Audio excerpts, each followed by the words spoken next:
Alam nyo guys, may share po ako sa inyo. Na-realize ko na pagka nanay ka na, parang mababawasan na yung hiya mo sa buhay. Yung hiya mo sa atawan. Kasi dati may hiyain ako. Ayoko ng video-video tapos upload.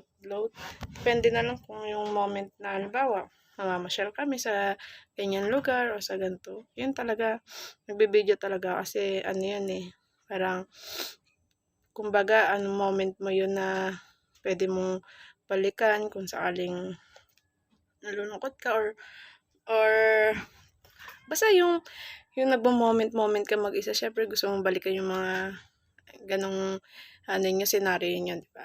Ganun guys. Na-realize ko ngayon na pwede naman. Kung kaya ng iba, bakit hindi mo gagawin? Kaya mo rin yan. Konting tiwala. Hindi naman konti, buong tiwala lang sa sarili mo. Tingin ko naman kaya naman natin to. Kaya sana guys, kapag may mga nagko-content creator, support lang guys. Wala, ganun yung maganda. Kasi, hindi lang naman yung nagko-content para maging famous o para Syempre, unang-una natin isipin yan kung yung para sa pamilya natin. Syempre, tulad ko, sa amin, asawa ko lang yung nagpo-provide ng panggastos namin sa pang-araw-araw namin. Syempre, unfair naman yung sa kanya, di ba? Kasi kahit pa paano naman, kapag ka naman umuwi siya galing sa trabaho, siya yung taga-igib namin ng tubig dito, di ba? Ibig sabihin, kailangan, kung yung asawa ko, nakapag-provide siya ng panggastos namin sa araw-araw bago siya lumuwas papuntang trabaho niya. Siyempre, kailangan, ganun din ako. Kaya, naisipan ko mag-ganto-ganto, mag-create ng content na kahit na wala masyado manonood, alam ko, kapag katagalan, syempre, magtiwala ka lang at saka isipin mo lang sa sarili mo na papanoorin ka rin nila. Darating din yung time na parang may inspired din sila sa akin, ganun. Sabi nga nila, kung ano yung ina-attract ng isip mo, ayun ang nangyayari sa buhay. Ganun yun. Kaya, dapat always positive.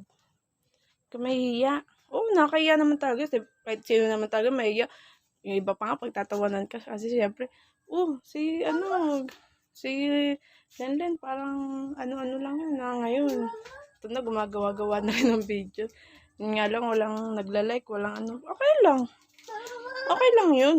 Ganun talaga yung buhay. Pero darating din yung time na ang piniplace naman natin dyan si Lolo Meta, di ba?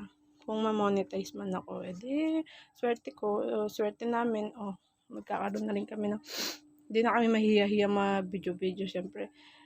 Hindi naman natin, yung ibang tao, kailangan din natin, syempre. Hindi natin sila mag-please na like sa atin o manood ng video natin. Pero, ang sa atin kasi, yung ma-monetize tayo. At saka, asan pa rin yung, I'm sure naman, papanoorin tayo yan. Nanonood din yan. Tapos, kung, basta importante, yung gagawin mo lang ng tama. At saka, para sa akin naman, gusto ko lang mag-share ng experience ko sa araw-araw na kami-kami lang dito or nangyayari sa akin. Gusto ko lang share yung ganun.